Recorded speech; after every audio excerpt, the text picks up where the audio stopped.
90 రోజుల కోర్సు పూర్తి చేస్తే చాలు 100% ప్లేస్మెంట్ సపోర్ట్ తో సాఫ్ట్వేర్ జాబ్ మీ సొంతం. వెంటనే కోడ్ జ్ఞాన్ డెస్టినేషన్ ని సంప్రదించండి. నమస్తే, వెల్కమ్ టు సుమన్ టీవీ. ప్రస్తుతం మనతో హైకోర్టు అడ్వకేట్ రవీంద్రనాథ్ గారు ఉన్నారు. నమస్తే సార్. నమస్తే అండి. సార్, పోక్సో యాక్ట్ ప్రకారం రీసెంట్గా ఢిల్లీ హైకోర్టు ఒక జడ్జ్మెంట్ ఇవ్వడం జరిగింది. వితౌట్ ఎనీ బ్యాడ్ ఇంటెన్షన్స్ అమ్మాయి లిప్స్ని టచ్ చేయడం ఎటువంటి నేరం కాదు అన్న జడ్జ్మెంట్ వచ్చింది. సో దాని గురించి ఇటీవల ఢిల్లీ హైకోర్టు ఈ పోక్సో యాక్ట్ సంబంధించి ఒక తీర్పు ఇస్తూ ఈ విషయాలు కీలకమైనటువంటి విషయాలను కూడా చెప్పడం కూడా జరిగింది. అంటే యాక్చువల్గా ఈ కేసు విషయం ఏంటంటే, ఒక అమ్మాయి చిన్నప్పుడే పేరెంట్స్ కింద చనిపోతే అమ్మాయి గవర్నమెంట్ యొక్క శిశు సంరక్షణలో పెరిగిన తర్వాత కొద్ది రోజులు అయిన తర్వాత ఆమె తరపు బంధువులు ఎవరో వచ్చి వేరే సందర్భాల్లో ఆమె దగ్గర కూర్చుని మాట్లాడుతున్న సందర్భంలో ఈ యొక్క అసాల్ట్ అక్కడ ఇంప్లిమెంట్ అయ్యి ఆమె కోర్టుకు ఆశ్రయించడం జరిగింది. అయితే లోవర్ కోర్టులో ఏం చేశారంటే, లోవర్ కోర్టులో ఆమెని ఇది అసాల్ట్ కిందగా పరిగణించి సెక్షన్ 354A అనేది ఇంపోజ్ చేస్తూ ఆమె మీద బలాత్కారం చేశారని, లైంగికంగా దాడి చేశారని చెప్పి, అదేవిధంగా ఆమె ఇష్టం లేకుండా ఆమె యొక్క శరీర బాడీ పార్ట్స్ని టచ్ చేశారని చెప్పి ఈ కేసు ఇంపోజ్ చేశారు. అయితే అతను ఏం చేశారంటే ఢిల్లీ హైకోర్టుకి అప్రోచ్ చేయడం, మళ్ళీ హైకోర్టుకి వెళ్ళడం జరిగింది. ఇక్కడ ఈ కేసుకు సంబంధించి కోర్టు విచారణలో భాగంగా కీలకమైనటువంటి ఈ విషయాలు చెప్పడం కూడా జరిగింది. అంటే సెక్షన్ 354 అనేది అన్ని వేళలా సంబంధించింది కాదు. ముఖ్యంగా అమ్మాయికి సంబంధించి ఆమెకి ఎటువంటి బ్యాడ్ ఇంటెన్షన్ లేకుండా ఆమె శరీర భాగాలు కావచ్చు, ఆమెకి లిప్స్ కావచ్చు, ఆమె బాడీ మీద పూర్తి రైట్స్ ఆమెకే ఉంటాయి. కానీ ఇటు బ్యాడ్ ఇంటెన్షన్ లేకుండా టచ్ చేయడం కానీ, ఆమెకు సమీపంలో నిద్రించడం కానీ, పడుకోవడం కానీ, ఇటువంటి సందర్భాల్లో అది నేరంగా పరిగణిస్తూ మనం విచారణ చేపట్టలేము అని చెప్పి ఢిల్లీ హైకోర్టు తీర్పు ఇవ్వడం జరిగింది. అయితే ఆ ఒక్క పార్ట్ వరకు మాత్రమే చెప్పడం జరిగింది తప్ప మిగిలిన విషయాల్లో, అంటే ఆమెని సెక్సువల్ అసాల్ట్ చేసినా, లేకపోతే ఆమెని మానసికంగా కానీ, మెంటల్గా కానీ, ఫిజికల్గా కానీ హెరాస్మెంట్ చేస్తే మాత్రం సెక్షన్ 354 ఇంపేజ్ అవుతుంది. ఆ కంటిన్యూషన్, అంటే దానికి సంబంధించిన కేసు మళ్ళీ కంటిన్యూ అవుతుంది తప్పించి కేవలం ఆమె యొక్క బాడీ లిప్స్ని టచ్ చేశాడని చెప్పి విషయం మీద, దీని మీద మేము ఇప్పుడు అక్కడ అంటే విచారణ అనేది, ఎగ్జామినేషన్ చేయడం అనేది కుదరని పని అని చెప్పి ఢిల్లీ హైకోర్టు సింపుల్గా రిజెక్ట్ చేయడం జరిగింది ఈ పోక్సో యాక్ట్కి సంబంధించి. అంటే ఇక్కడ ఈ సెక్షన్ అన్నది ముఖ్యంగా మైనర్ బాలికలకు సంబంధించి ఆమె యొక్క ఆత్మరక్షణ కావచ్చు, లేకపోతే ఆమె యొక్క స్వీయ రక్షణ అంటాం, లేకపోతే ఆమె యొక్క అనేక అరాచకాలు, అకృత్యాలు బాగా జరుగుతున్న సందర్భంలో మైనర్ బాలికల మీద వాళ్ళ రక్షణ కోసం తీసుకొచ్చిన చట్టం ఇది. అంటే ముఖ్యంగా భారతదేశంలో అనేక ప్రాంతాల్లో కూడా మైనర్ బాలికల మీద ఈ అటాక్ చేయడం అనేది చాలా ఎక్కువైపోయిన సందర్భాలు ఉన్నాయి. అంటే ఈ పోక్సో యాక్ట్ చాలా కఠినంగా ఉంటుంది. ఒకసారి ఈ పోక్సో యాక్ట్లో కానీ యువకుల మీద కానీ కేసు నమోదైతే అత్యంత కఠినంగా శిక్షలు ఉంటాయి.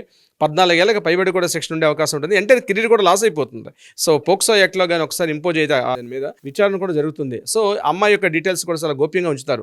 సో ఇక్కడ విషయం ఏంటంటే, పోక్సో యాక్ట్ సంబంధించి ఢిల్లీ హైకోర్టు ఇచ్చిన తీర్పులో ప్రధానంగా ఏం చెప్పారంటే, యాక్ట్ ఇంపోజ్ ఉంటుంది కానీ అతను ఏ ఇంటెన్షన్ లేకుండా, బ్యాడ్ ఇంటెన్షన్ లేకుండా ఆమెను టచ్ చేశాడనో, లేకపోతే ఆమె బాడీని టచ్ చేశాడనో, లేకపోతే ఆమె భుజమే చేయి వేసాడనో, ఈ ఒక్క కారణంతో దానికి క్లియర్గా ఈ కేసుకు సంబంధించి మాత్రమే ఇక్కడ క్లియర్గా స్పెసిఫిక్గా చెప్పారు.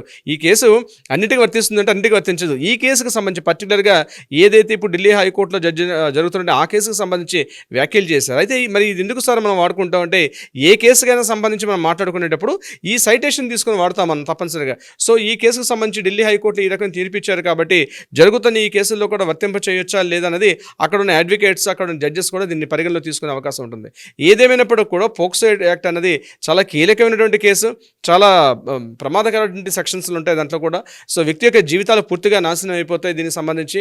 సో ముఖ్యంగా మైనర్ బాలికలకు ప్రతి ఒక్క అమ్మాయి తెలుసుకోవాల్సిన విషయం ఏంటంటే, ఈ వీడియో ద్వారా ప్రతి ఒక్క అమ్మాయి కూడా కాలేజీకి వెళ్ళేటప్పుడు కానీ, ఇంట్లో కానీ, మీ దగ్గర బంధువులు కానీ, తెలిసిన వ్యక్తులు కానీ, అంటే గుడ్ టచ్ బ్యాడ్ టచ్ అని కూడా ఇటీవల కాలంలో ప్రతి స్కూల్స్లో ఇళ్లలో కూడా నేర్పిస్తున్నారు అమ్మాయిలకి. అది ఖచ్చితంగా చెప్పాల్సిన అవసరం కూడా ఉంది. అంటే ఏ టచ్తో, ఇప్పుడు స్కూల్లో మాస్టర్స్ కావచ్చు, ట్యూషన్ టీచర్స్ కావచ్చు, లేదా ఇంటి పక్కన ఉండే బంధువులు కావచ్చు, నైబర్స్ కావచ్చు, పొరుగు వాళ్ళు కావచ్చు, ఆ అమ్మాయికి మైనర్ బాలికలు అంటే ఆడుకునే వయసు, చిన్నపిల్లల వాళ్ళకి ఏం తెలియదు కూడా, ఏది గుడ్డు ఏది బేడ తెలియదంటే ఆ మైనర్ ఆ ఏజ్లో వాళ్ళు బయటికి వెళ్తారు. అక్కడ ఉంటే కొంతమంది కావాలని పశువృత్తితో ఆలోచించి ఆమె బాడీని టచ్ చేసే పని కూడా చాలా చోట్ల అనేక విషయాల్లో జరిగి చివరికి వాళ్ళు ఎక్కడ చెప్తారని చెప్పి వాళ్ళని చంపి అత్యాచారాలు జరిగేటువంటి కోకొల్ల ఘటనలు జరిగాయి. దానికి సంబంధించి ఈ యొక్క చట్టాన్ని తీసుకొచ్చారు. అయితే ఇక్కడ ఈ సెక్షన్స్ ఏంటంటే, అమ్మాయిలు తెలుసుకోవాల్సిన విషయం కూడా ఏంటంటే, ఎవరైనా గుడ్ టచ్ బ్యాడ్ టచ్ అనే విషయంలో విషయంలో ఏ టచ్ ఎటువంటిది అంటే ఇప్పుడు మదర్ టచ్ చేస్తారు, ఫాదర్ టచ్ చేస్తారు, బ్రదర్ టచ్ చేస్తారు, బయట అన్నోన్ పర్సన్ టచ్ చేస్తారు. ఆ టచ్లో మాత్రం చింతాడు, టచ్ మాత్రం ఒకటే, ఆ టచ్లో మాత్రం తేడా ఉంటుంది. దాని మీదే ఇటీవల కాలంలో అమ్మాయిలు కూడా చిన్నప్పటి నుంచి ఎడ్యుకేషన్తో పాటు అది కూడా ఒక పార్ట్గా నేర్పిస్తున్నారు. నర్సరీ క్లాసుల్లో కానీ యూకేజీ, ఎల్కేజీ సెక్షన్స్లో కూడా అమ్మాయిలు ఇంట్లో ఉన్నారంటే భయపడుతున్నారు. బయటికి పంపించి అమ్మాయిల్ని బయటికి పంపించాలి, అన్నోన్ పర్సన్స్ తోటి అమ్మాయిని పంపించాలంటే కూడా చాలా ఇబ్బందులు పడుతున్న పరిస్థితులు చాలా ఉన్నాయి. సో వాళ్ళకి క్లియర్గా నేర్పించాల్సిన పరిస్థితి ప్రతి పేరెంట్కి కూడా ఉంటుంది. వాళ్ళు టచ్ చేస్తుంది ఏ టచ్ మీద చాక్లెట్ చూపిస్తారు, పెద్దవాళ్ళు కావచ్చు, irrespective of the age 30 years, 40 years, 50 years, కాస్త అమ్మాయి కాస్త బాగా కనిపించింది అంటే వాళ్ళకు ఉన్నటువంటి ఆ కామపు కోరికలు తెచ్చుకోవడం కోసం అభోసమం తెలియనటువంటి ఆ పిల్లల మీద కంటిన్యూస్గా చేస్తారు. మళ్ళీ చెప్తే బయట చెప్తే చంపేస్తా అని చెప్తూ బెదిరిస్తూ రకరకాలుగా వాళ్ళని పెడతారు. ఆ తెలియని వయసులో వాళ్ళు తెలియనటువంటి ఒక మెంటల్ డిస్టర్బ్ గురైపోతారు వాళ్ళు. సో ఇటువంటి సంఘటనలు చాలా కోకుల్లాగా జరుగుతుంటాయి. దానికి సంబంధించింది ఈ పోక్సో యాక్ట్ అనేది దానికోసమే రావడం జరిగింది. సో ఇక్కడ ఢిల్లీ హైకోర్టు అనేక కేసులు ఇటీవల ఉన్నాయి, మన హైకోర్టులో కావచ్చు, లేకపోతే ఢిల్లీ హైకోర్టు కావచ్చు, సుప్రీంకోర్టులో కూడా దీనికి సంబంధించిన కేసులు విపరీతంగా ఉన్నాయి. జడ్జిమెంట్స్ కూడా చాలా తొందరగా వస్తాయి, అత్యంత కఠినమైన చర్యలు కూడా తీసుకుంటారు వాళ్ళ మీద. గుర్తుపెట్టుకోవాల్సిన విషయం, అమ్మాయిలు ఈ చట్టాల రక్షణగా ఉన్న చట్టాల మీద ఈ కోర్టులో జడ్జిమెంట్లో వస్తాయి. అడ్వకేట్స్ మేము అక్కడ క్రాస్ ఎగ్జామినేషన్ చేసినప్పుడు లేకపోతే వీటిలో ఈ యొక్క తీర్పులు ఉపయోగపడినప్పుడు కూడా ఈ చట్టం అన్నది మహిళలకు ఉద్దేశించిన చట్టం. మహిళలు కూడా ప్రత్యేకించి మైనర్ బాలికల మీద ఉద్దేశించిన చట్టం కాబట్టి ప్రతి ఒక్కరూ తెలుసుకోవాల్సిన అవసరం అయితే ఉంటుంది. జవేరి గారు చాలా క్లియర్ కట్గా చాలా మంచిగా ఎక్స్ప్లెనేషన్ ఇచ్చారు sir. Thank you so much. Thank you so much Zaveri గారు.